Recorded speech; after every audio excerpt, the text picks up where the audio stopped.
Hello, so I have a box from DMS Racing, hopefully with some parts for my team associated Mini MGT. So let's have a look what we've got here. So this is the sticker sheet for a body shell.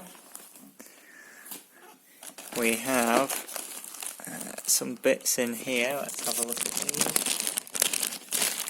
It's in the bag. So I've got a new exhaust coupler there. Got the steering posts, and we've also got some slipper clutch friction pads. So I don't know whether they'll be worn out or not.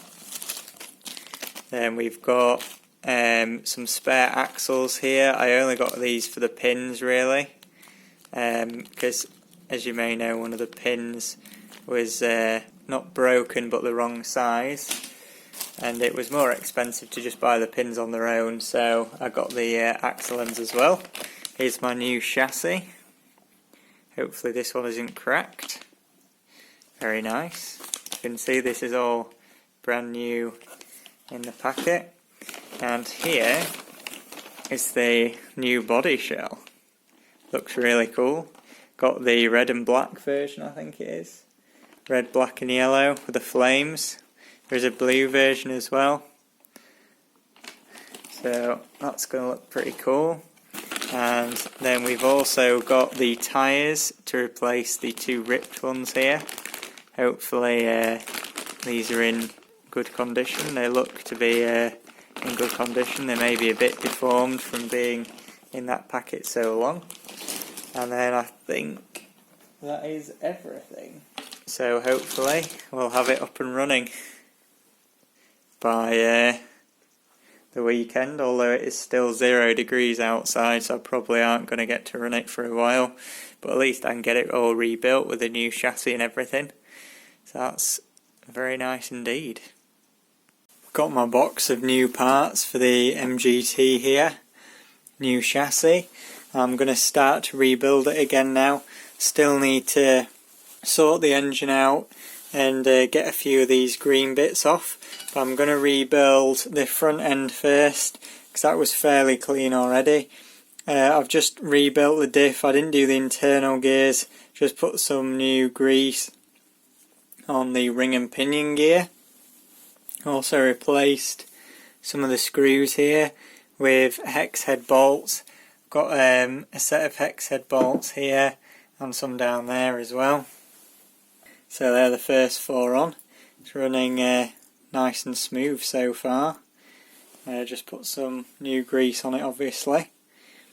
So this is going to be the first piece which slots into the new chassis here.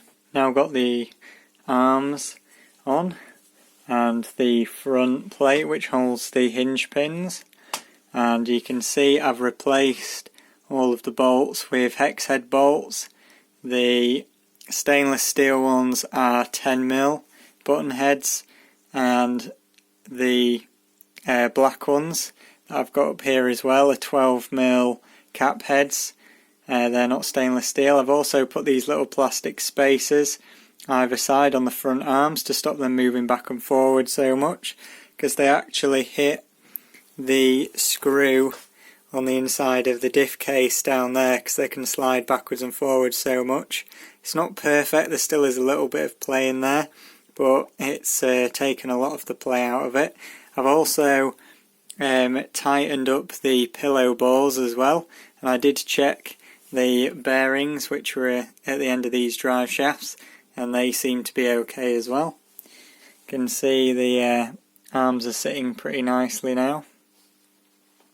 And yeah, we've got most of the front end on.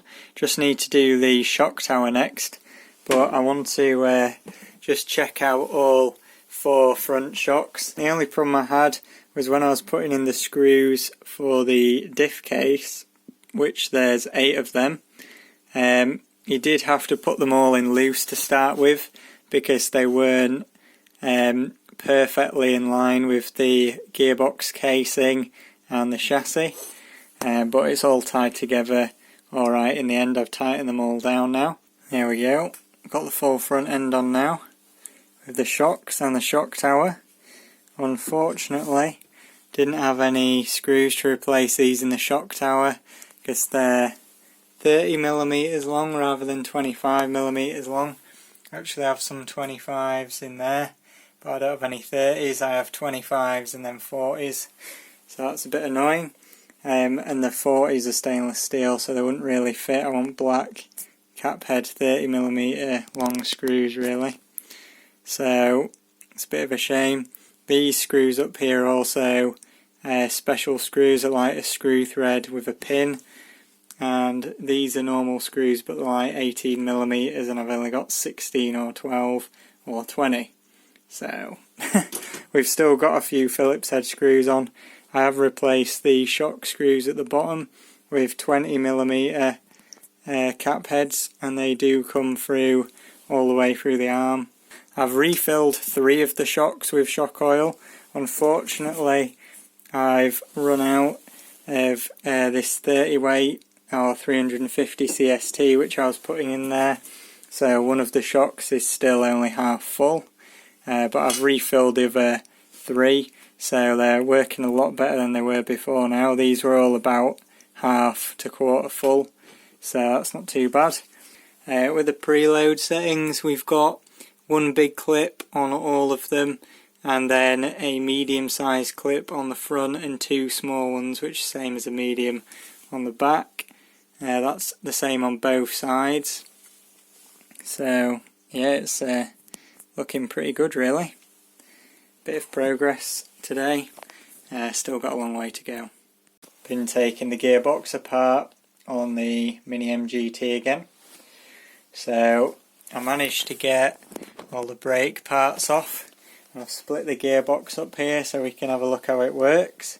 This is the outside cover. This is obviously the shaft which goes onto the engine just there and goes across, and then you can see we've got a like pinion gear here which goes onto this gear inside of here.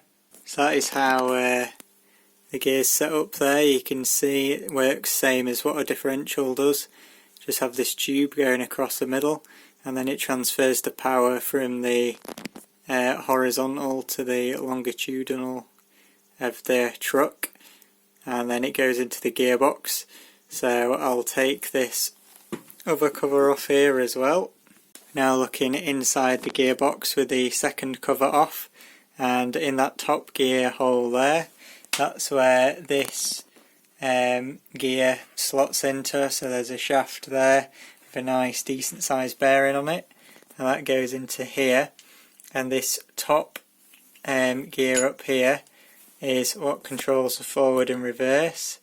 Out for one direction and in for the other direction, which you might be able to see down inside there. So that's how the forward and reverse works. It's basically just like that. And obviously from this bottom shaft it goes down onto the drive shafts and out to the differentials. Now unfortunately I can't get the brakes off this pin here, so that pin down there is completely stripped. I even tried to get it out, well I went to get it out to start with a 1.5mm MIP hex driver, so it's not like I'm using cheap tools, and it completely stripped, just turned straight round. It's pretty rusty in there, so at some point I'll have to drill that out, but I'm just going to leave it for now. Unfortunately I can't take the gearbox apart any further than this currently, so that's a bit of a shame. Yeah, that's pretty much how the gearbox works. Obviously the 2-speed transmission bit's done on the clutch bell and out here, and yeah, I just wanted to see how it went from going that way to that way and then down onto the transmission. So it's a pretty nice transmission. This reverse is actually a lot nicer than the reverse on the Hyper MT, I would say, although the only problem is whatever position you put this in, it's always engaged. So unfortunately it doesn't have a neutral, and your neutral point would probably be right in the middle, and you just shave the edge off the teeth, so you have to be really careful when going from forward to reverse with this truck. I'm definitely going to be putting it on a separate channel on my FlySky GT5 so that I can't accidentally go into reverse when I don't want to, basically. Another day, another bunch of bolts. So we have now got the front bumper on. I've got most of the paint off it, as you can see. So it does look quite a bit better than it did before. Also got the steering rack on and refreshed as well. So that steers very nicely indeed. And I've also put the transmission in. I did check the pads on the slipper as well, and they all seem to be fine, so I'm not actually going to replace those. Those are perfectly fine. I should have bought some brake pads really, but never mind, the brake pads are about half worn.